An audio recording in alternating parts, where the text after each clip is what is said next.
Tu kabajamtoota daawwattoota tokko guyyaa irraa kan ammoo kan nuti ilaallu viidiyoo keenya stabilize gochuu akkamitti dandeenya kan jedhudha. Yeroo akkas goonu kana viidiyoon keenya fakkeenyaaf yeroo waraabnu yookiin immoo yeroo record goonu sosocho'aa ta'uu danda'a. Kallattii garaa garaatiin nu jalaa sosocho'uu danda'a jechuudha. Sosochii kana to'annee yookiin immoo erga viidiyoo keenya waraabneeti viidiyoon keenya sun akka inni sosocho'u gochuu akkamitti dandeenya kan jedhu waliin ilaalla jechuudha. Fakkeenyaaf kallattii garaa garaatiin viidiyoon keessan dogoggoraanis ta'uu danda'a, namni yookiin immoo viidiyoon keessan tun beekin ta'uu danda'a, sin jala sosocho'uu danda'a jechuudha. Isa gaa akkamitti sirreessuu dandeenya kan jedhu har'a waliin ilaalla. Viidiyoo keessan import godhattu. Then fakkeenyaaf viidiyoon sun jalqaba kana ture jechuudha. Kunoo akkanatti sosocho'a viidiyoon suni.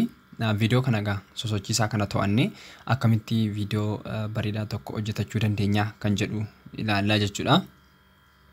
Kana ilaaluu fi salphaadha baay'ee jechuudha. Iddoo kanarratti right click gootanii yookiin immoo irratti double click gootanii then iddoo kana viidiyoo keessa galtu jechuudha. Viidiyoo keessa galtanii kunoo iddoo kanatti kan argitan stabilization kan jedhu jira jechuudha. Dana kana then isa akkasitti bantu then iddoo kanaati right click irratti gootu jechuudha. Then kunoo processing jechaa jira jechuudha. Amma iddoo kanatti argitan percentage ni lakkaa jira. Viidiyoon keessan yoo guddaadha ta'e akkasuma duration isaa baay'ee tura.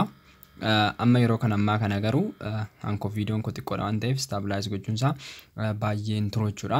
Deemaa jira. Kanaaf gaafa inni fixu viidiyoon keessan stabilize isiniif ta'a jechuudha.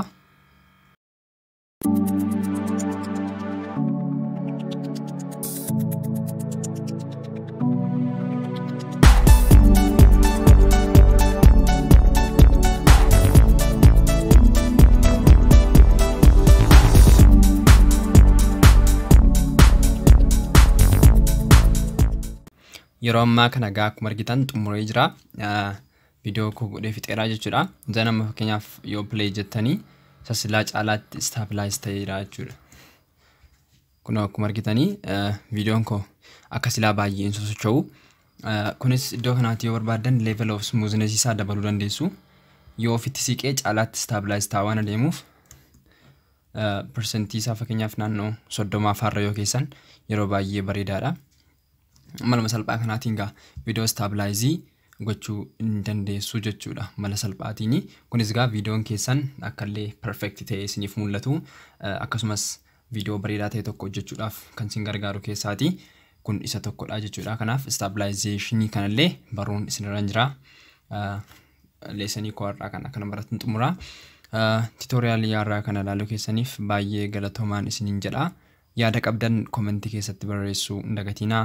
Subscribe gochuun dagatinaa. Hiriyoonni keessanis akka subscribe taasisan affeeruun dagatinaa isiniin jedha. Baay'ee galatoomaa nagaan tura.